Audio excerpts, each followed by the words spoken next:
specialist group and conservation of amphibians, I believe, is our first finality. So I have been chair for the Amphibian Specialist Group Madagascar for about 15 years. And so what I report in this talk is just a summary of what I understood during this permanence. Of course, I'm living in Italy, and my permanence in Madagascar is just for field surveys, for conservation activities, and for other things. And so I would like to present a sort of summary of the main things and the main activities. And sorry, but it would take quite a long time to explain everything. So it will be forcedly a sort of summary. And these are free papers, for example, that you can find on the web, where this aspect of amphibian conservation and the activity of conservation in Madagascar are reported. As you may know, Madagascar is just one of the major biodiversity hotspots in the world. Hotspots means hotspots for biodiversity. So it means that the biodiversity is just under a sort of threat, and there is a great number of endemic, especially plants species. Madagascar, you know, is an island large enough, about twice France, like France, twice Italy, sorry. And it is just seen as a sort of eighth continent, because it is peculiar, and it just lies on its own tectonic plate. As you can see here, Madagascar is an island with a particular geomorphology, and with rainforests originally going on the eastern coast, and the rest of the country is a real mosaic of other kind of ecosystems. For example, there is the high plateau in the middle, and there is a wide band of original dry forest on the west. And Madagascar also is considered one of the countries with the highest number of threatened species. With this figure, it is clear that it is one of the three major threatened countries in the world. And amphibians, how to show the amphibians on Madagascar, it is really difficult. So I just take the opportunity to show this picture taken from the work of my friend Mark Skertz. He is here, and I thank him for allowing me to use this photograph. This is just a subsample of the terrible biodiversity of amphibians of Madagascar. And this graph also, these phylogenetic diagrams show the high number of species present in Madagascar. This is a paper done in 2009, so many years ago, and all the orange, brownish, yellows points show the so-called candidate species. What does it mean? It means that in Madagascar, the number of species at present is about more than 300, and in a few years possibly we will reach about 500 species present on this island, and many species are in need of description. They belong to a few families, and you can see here, for example, some representative species For example, the red one on the top is the so-called tomato frog. Then we have the mantellids, we have the macrohylids, the pticadenids, and hyperolids. So only a few families, but with a lot of adaptive radiations. And unluckily, we also have two introduced species, which are the two ones on the bottom of the figure. One is a toad, the Dutaphrinus melanostictus from Asia, and the other one is Oplobatarachus tigerinus, also from Africa, from Asia, sorry. And they are animals which are producing great problems at the moment, and I will shortly show you the situation later. The habitats of Madagascar are so many, and we can find, of course, a lot of different habitats. For example, we have the typical rainforests, we have mangroves, we have dry areas, we have of course seashores, and also the tsingy, for example, the middle one, which show calcareous area, karst area, where there is a lot of biodiversity anyway. The problem for Madagascar is that it is a country with a lot of environmental problems. For example, the title here says Madagascar on fire, because Madagascar is just a country where fire has an important role, especially in the human culture. So the figure at the right shows the fire points of 2 years ago, and you can see that really it is totally full of these points, which are destroying the original habitats. Also because in the Malagasy traditions, there is a sort of agriculture tradition which is named Tavi, which is a tradition where you have to burn the forest to be able to cultivate on burned land. Of course, this is theoretically good for the original country from where the first Malagasy came, Indonesia, but for Madagascar, this is a terrible catastrophe, because the habitat are very fragile, and they are unable to restore in a previous situation. So the deforestation is really bad. Of course, we have a good system of protected areas, but the problem, Madagascar, as I will say also later, is the poverty. So it is difficult that these protected areas are well managed, and always, and in all the moments of the year. So there is a scarcity of people, and it is difficult to have the areas well managed. And of course, our intention is to make surveys of what is there in terms of amphibians. For example, this booklet is a booklet published for the area of Samalasa in the northwestern Madagascar, and we found a lot of species and also new species. But the problem is that the protected area system is good in theory, but in practice may be difficult to well manage. This is a paper that I published when I started to go in Madagascar in the 90s of last century.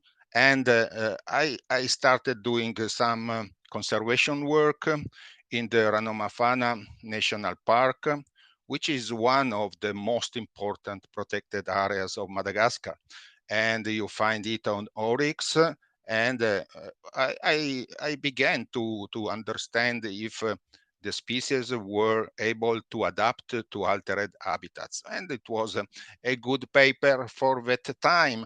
But the problem is that just a few days ago, Ranomafana National Park was affected by a huge fire. And this huge fire doesn't have a small effect, but on the contrary, has destroyed part of the park, and of course, it killed many animals, like for example, this chameleon, this chameleon endemic of Ranomafana and other areas of the south.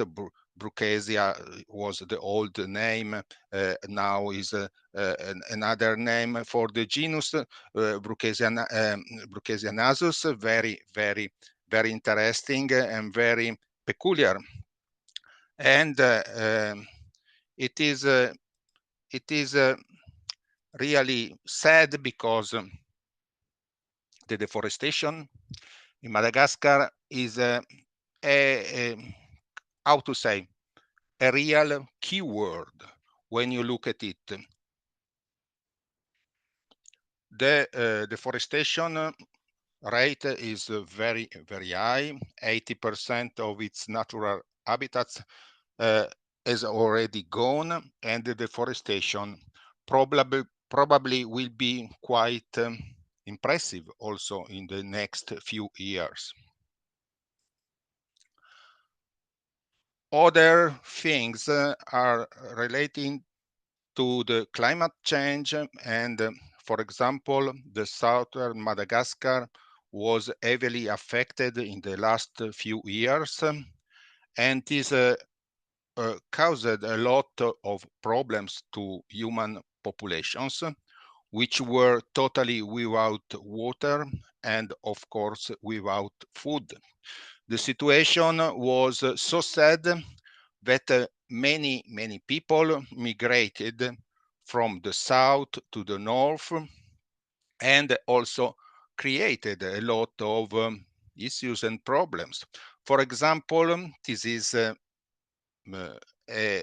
subset of photographs I made on a typical habitat of this very beautiful and rare endangered frog, the Harlequin mantella in the central plateau. And this was one of the areas where the species was present. And now you can see that the stream is heavily affected by people who went there to search for gold. And gold was not found at the end, but the destruction was present and will be present in the next years. And the situation for the frog was really terrible.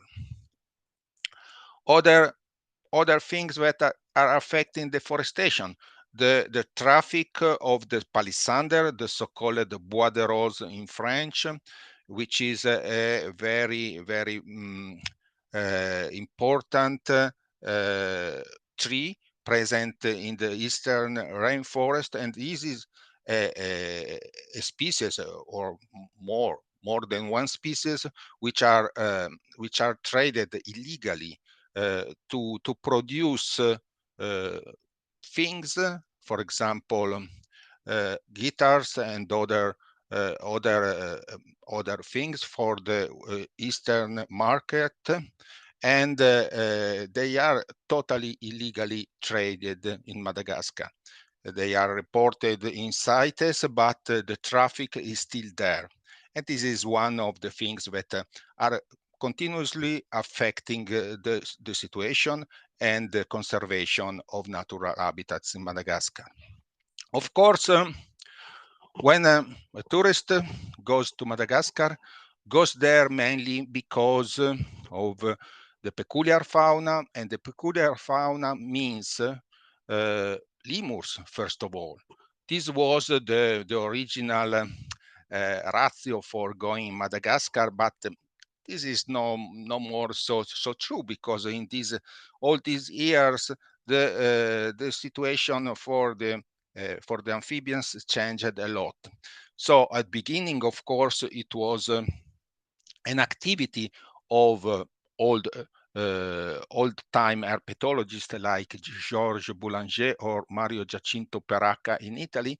They described many new species at the end of the 19th century, and these new species were just the beginning of this great interest for this peculiar batrachofauna.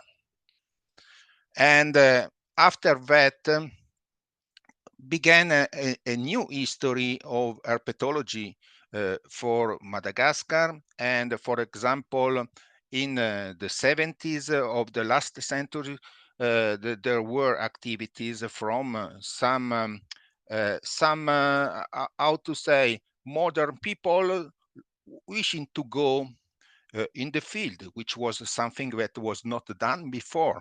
For example, Rose Blomer's cluster and Charles Blanc were among the first foreign people looking for frogs and other herbs directly in the field.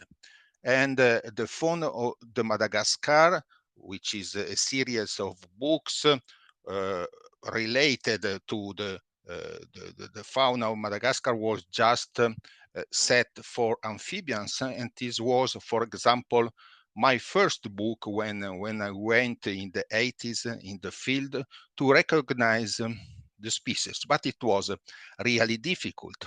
It was really difficult.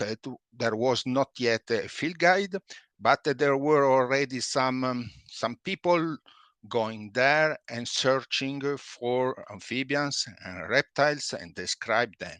I would like to mention, for example, Chris Raxworthy from the American Museum of Natural History and Ron Nussbaum from Michigan. They together described a lot of new species, mainly of reptiles, but also of amphibians. And especially Chris was one of the first herpetologists looking to conservation of amphibians.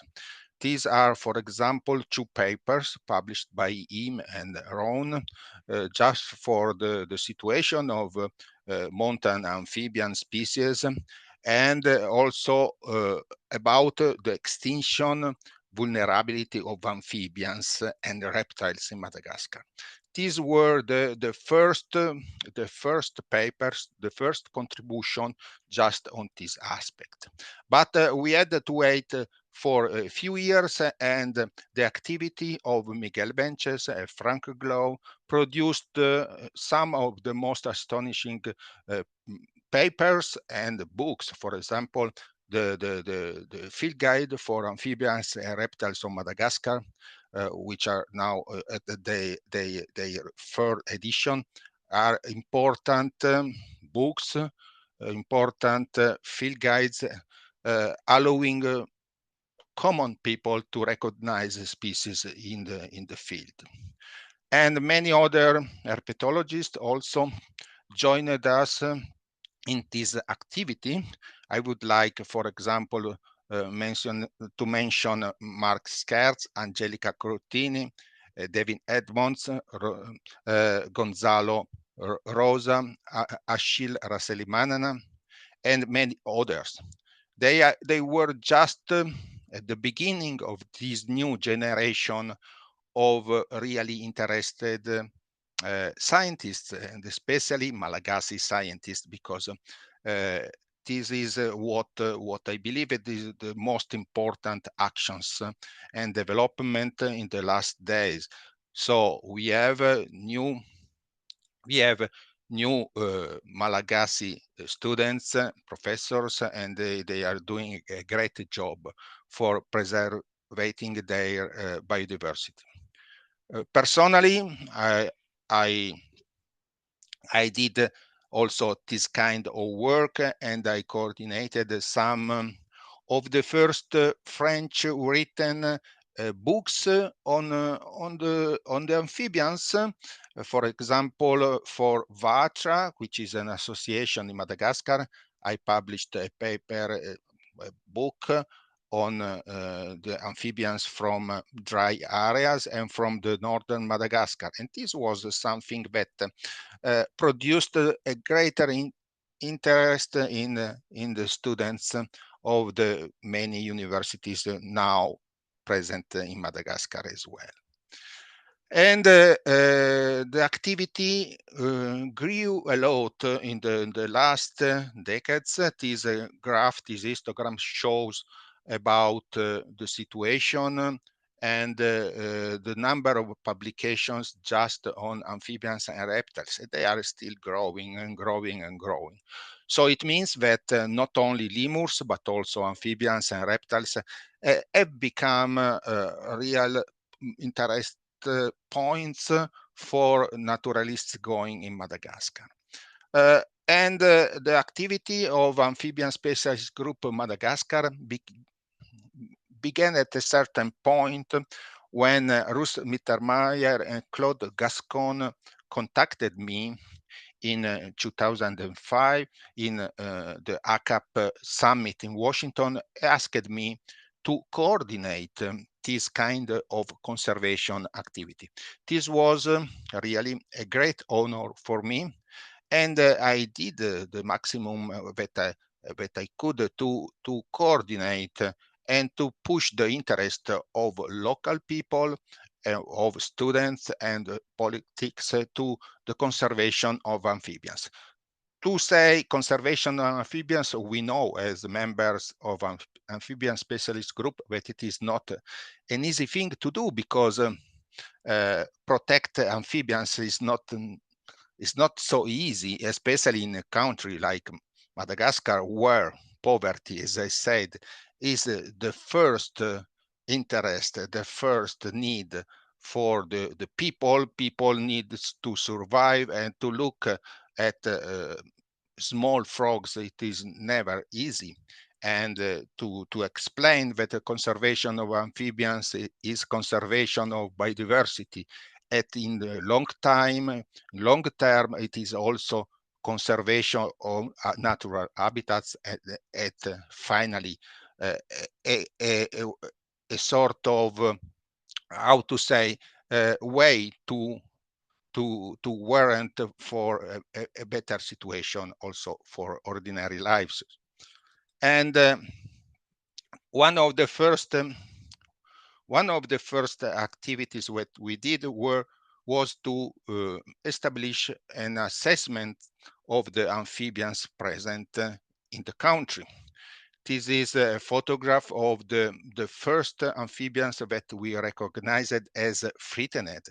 We published a paper on conservation biology, and later we published also an update, and we are still doing the same kind of work, because assessing the species is really important, because in this way you can recognize which are the species which need more attention, and at the same time which are the habitats which are much more important. And for amphibians, the number of threatened species is not so low. You can see on the graph on the left that many species are just put in vulnerable, endangered, and critically endangered categories. At present, we don't have any really extinct species, but also it is really difficult to understand which are the extinct species in Madagascar and where they were, because the taxonomic and systematic work has begun in a very active way in the last years. So probably many species were disappeared, extinct, before they were recognized. And at the end, one of the things that was really important, as I said before, was to help putting together young researchers in Madagascar, and to develop a sort of knowledge of the need for conservation activities on amphibians.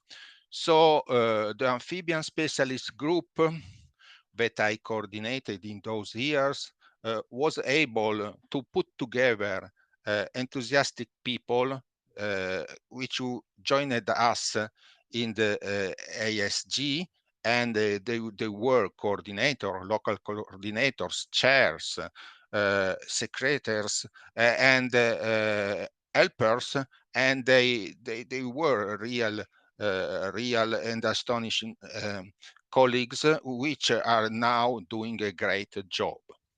I don't want to mention all of them, but you can see them here. And they were among the most important herpetologists in Madagascar. After all, there were two important moments for the how to say, for the celebration of the conservation of Malagasy amphibians, and they were two meetings held in 2006 and 2014, which was called AXAM, a conservation strategy for the amphibians of Madagascar, and they were sort of workshops where people interested in amphibians came to Madagascar if they were foreigners, or joined us if they were local Malagasy scientists. And this produced two action plans, which were called Saunagasi action plans. This is the photograph of the Centre Valbio in Ranomafana, where we did the second meeting. And the action plan was a real document, which was really important, especially for local politics, to understand which amphibians were part of the celebrated biodiversity.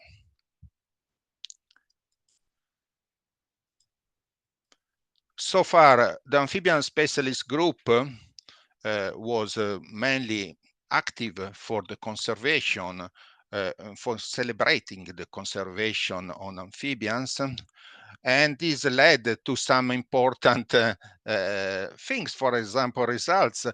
This banknote of 100 RER just reports for the first time a frog on it. This was a great success, because before no one took care about frogs. So the awareness augmented, and the communication as well. And also to preserve species, it was important to launch some conservation studies and projects. Of course, the main activity of herpetologists, but archaeologists, Madagascar was still, and this is still now, the discovery of new species, and the preparation of a sort of total catalog of the species present there. Also because without a name, it is almost impossible to go on and to get a real protection of the species.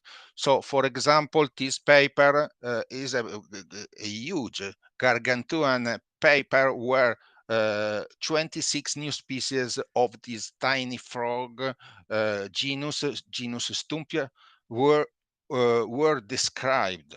It is really astonishing that 26 new species were described, and this was the result of this collaboration, this integrative taxonomy made by people coming from Madagascar directly, and with the help of foreign herpetologists, and the use of modern technologies led to a great achievement. Many new species are described every day, more or less. This is, for example, a very, very strange frog described a few years ago. This is belonging to the genus Scaphiophryne, and it was described from a few specimens collected by me and other people in the northeastern Madagascar. And it is difficult to show all my colleagues did in the last year, but for example, this is a study on the genus Boophis with the description of many new species. For example, this Boophis predictus, it was described after this astonishing paper, and it was just one of the new species which added to the list of Malagasy amphibians. This was another paper done by me together with Frank Glav, Miguel Vences, Katrin Wollenberg, about the description of these really colored, astonishing Bophis ulftuni, which was also the way to show that the frogs are really beautiful, really incredible. A few months ago, we published a new species of Platypellis.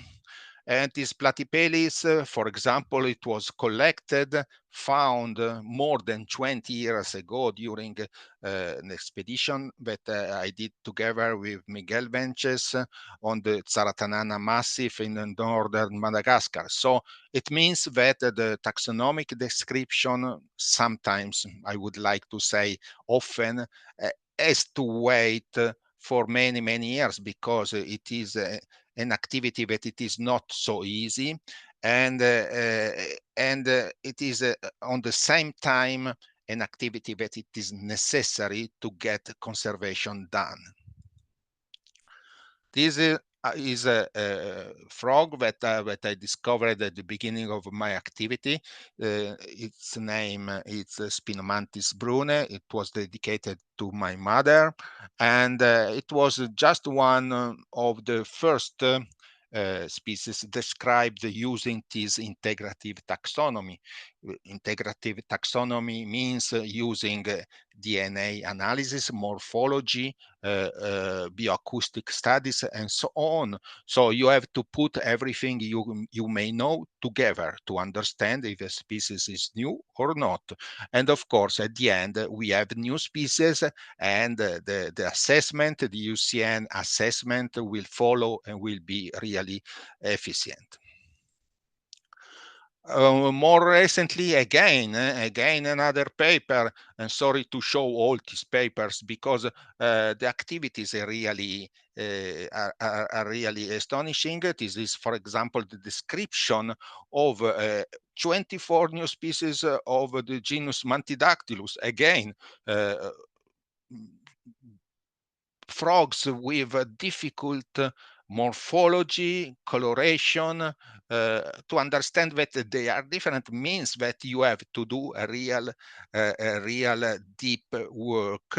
And I would like to thank all my colleagues like Mark Scherz, Miguel Vences, Angelica Crottini, Franco Glow, and many others, because without them it would have been impossible to describe all these species. But at the same time, it is not only a matter of describing new species, but also to understand their ecology, because ecology also means that you know what the frogs need. For example, this species, the Scaphiophryne gottlieby, was unknown for several years in terms of ecology. It was known because it was in the pet trade, but it was really difficult to know where they reproduced and how the tadpoles were. And this work was done together with my colleagues, Gonzalo Rosa, Vincenzo Mercurio, Angelica Crottini, and we found, for example, the way the frogs bred, and we also were able to record the call, and also to make the first radio telemetry on a frog species in Madagascar. And we understood that the species didn't move a lot, but it was incredible because the genetic diversity of the population in the Isalo Massif, where the species lives, is so low that it means that probably the way of diffusion of the frogs is different, and probably involves the tadpoles. These are the tadpoles, really weird tadpoles described on the journal Alites, and we described this tadpole, which is a new kind of ecological different tadpole. We called it psammonectonic tadpole because during the day they stay really digged in the sands of of the bottom of the places where they live. And probably during the heavy storms, they move and they spread all around the massif.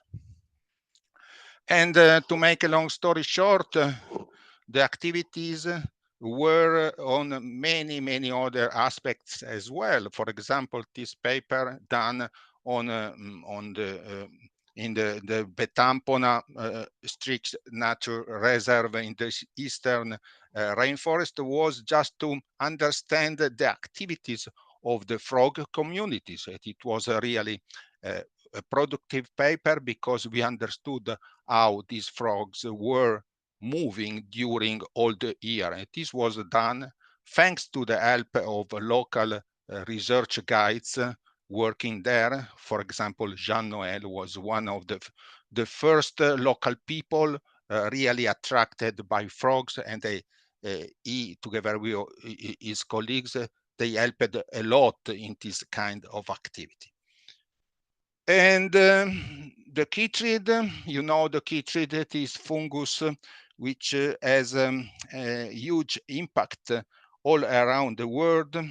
At the beginning was thought to be absent in Madagascar, but in a few years we started the program and we detected the presence of this fungus in many areas of Madagascar.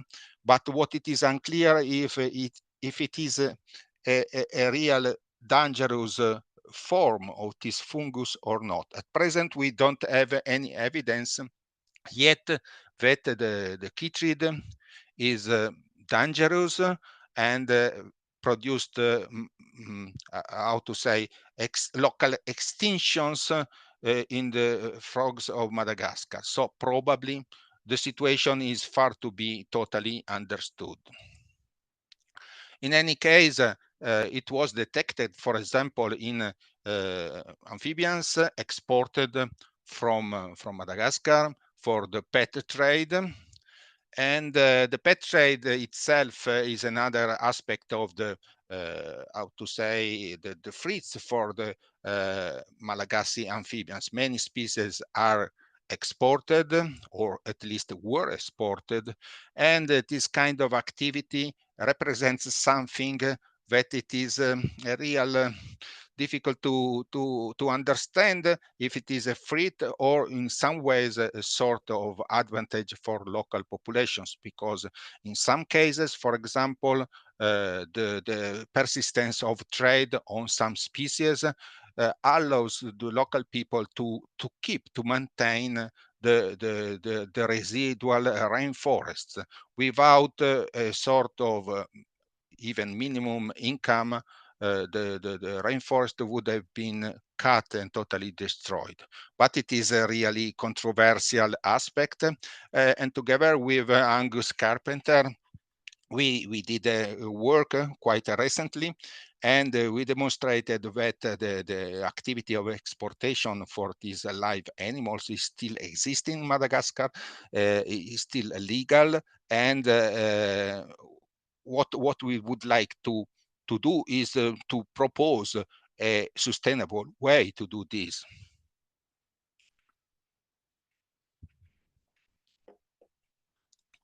For example, for the genus Mantella, which is shown here with a few species, we don't have a number of species, specimens who could be collected per year. And it is something that we try to do and to understand. For example, species from the rainforest are much more sensitive than those from dry areas. And having this done in a good way could help local managers to understand and to give permits and authorization of collection for local people. Last but not least, the introduction of the Asian toad, Dutafrinus melanostictus, represented a real and hard problem in Madagascar because it was imported from Southern East Asia, and now it is present, especially in the eastern part of the country, with more than 20 millions of individuals. And it is something similar to what happened in Australia with the Rhinella marina, and it is something that we are trying to manage, but it is not possible anymore to extirpate the species, which has become a sort of common presence, especially in the area around the town of Tamatave in the eastern coast. The problem, one of the problem was that, for example, local predators like this snake, this is a Madagascar office, Colubrinus, they try to feed on these toads, but the toads are toxic, and so in many cases we demonstrated that the presence of this toad caused a lot of mortality in this snake. Activity of awareness, public perception is also really important, because not all the people, not all the local people understand how it is important to preserve the local biodiversity and the local ecosystem. We organized in 2009 this sort of carnival in the town of Maroncetra in the northeastern Madagascar, and local people were totally enthusiastic about what we showed. Of course, education is one of the main problems, and this activity of outreach awareness should persist to become something that local students could appreciate. It is important to show that the conservation of amphibians, so it means the conservation of biodiversity, is something not only useful but necessary for the future generation of Malagasy people. And to conserve species, to preserve species, it is also important. Is just to show you the planned action, the action plan dedicated to Mantella kowani. Mantella kowani is one of the species, most rare species in Madagascar, present only in a few isolated spot areas on the high plateau, which is almost totally deforested.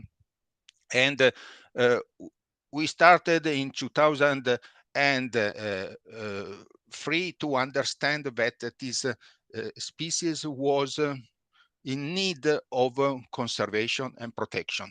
And we started to understand where the species was present. We did many field surveys to draw the distribution of the species and to understand which is its current situation.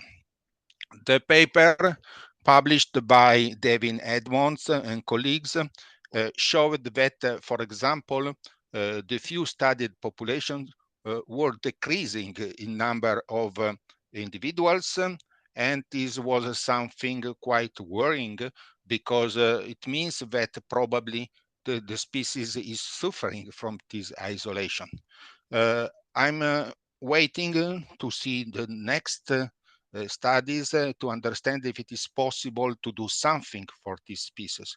We discussed just before the beginning of this talk about the possibility to organize and to establish translocations of animals, of individuals. For Mantella kowani, this could be something that we should consider in the future, also together with the captive breeding. Captive breeding of amphibians is something that is in need to be developed a lot.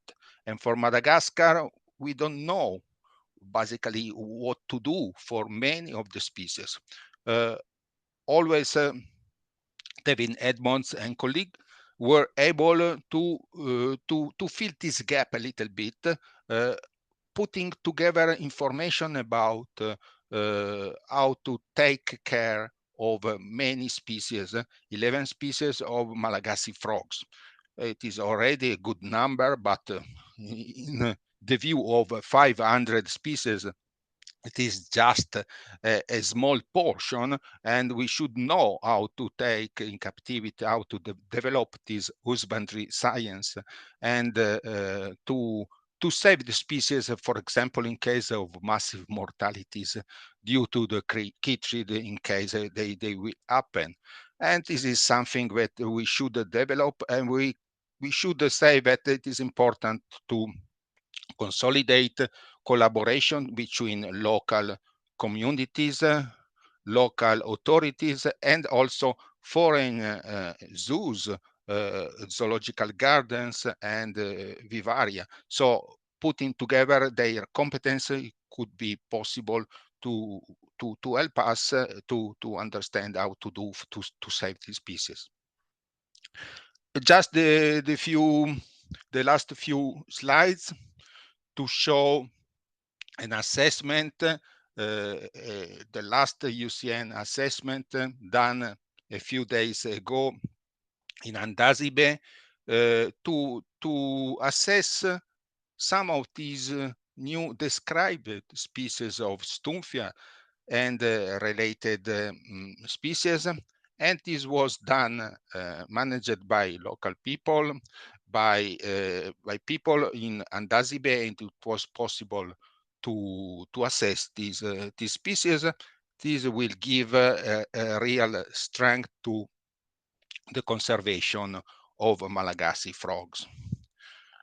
So far, Amphibian Specialist Group was really important in all these years to develop the conservation activities, to develop the awareness, and in the last few years it evolved, and it was how to say,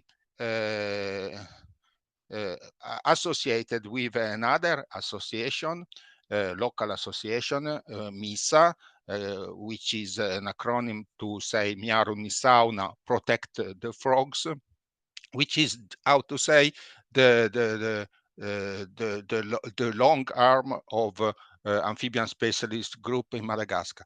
The activity of MISA is really extraordinary, and the last few years many new things have been done. The dream that I have, and I would like to put together with my friends and colleagues, is to develop this activity to arrive in 2032 to organize, if it is possible. This is just a dream for the moment, to organize a World Congress of Herpetology directly in Madagascar. Just a dream for the moment. We don't know in 7 years what will happen, but we would like that putting together our efforts and our dreams, we will be able to promote the conservation of the frogs, and finally to help local people to find a new way to become sustainable in their activity of ordinary life. That's what I would like to say, and this was my message. You can contact me on the social media, and you can find me on the web in case you need more information. And I would like all these institutions and people for the help they provided to me in all these years, and I would like to be again in Madagascar in the next few months to continue with this activity. I think that the conservation of amphibians is really something that should go on in the next future, because of the fact that they are incredible animals, but they are also among the most threatened species in the world. Thank you very much, and I'm here to give you more information if you need. Thank you very much.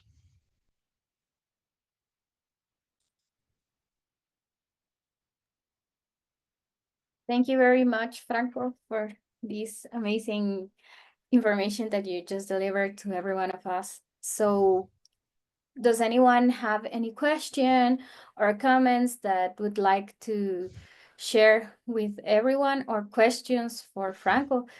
Please feel free to raise your hands, or you can write them on the chat and I can read it to him so he can answer.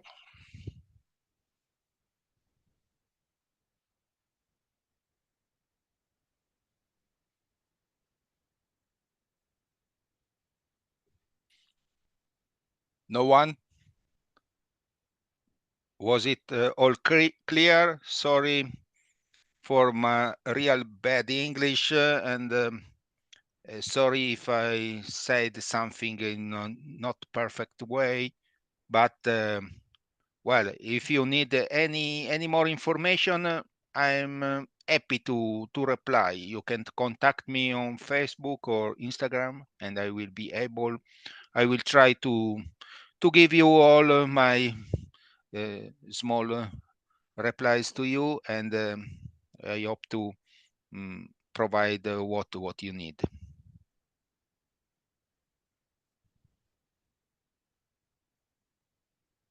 Okay, so well, thank you very much, Franco. I really enjoyed your talk. I think that maybe as a comment, I saw that many of the problems that you can find in Madagascar are present in most tropical places, right? So it was very interesting.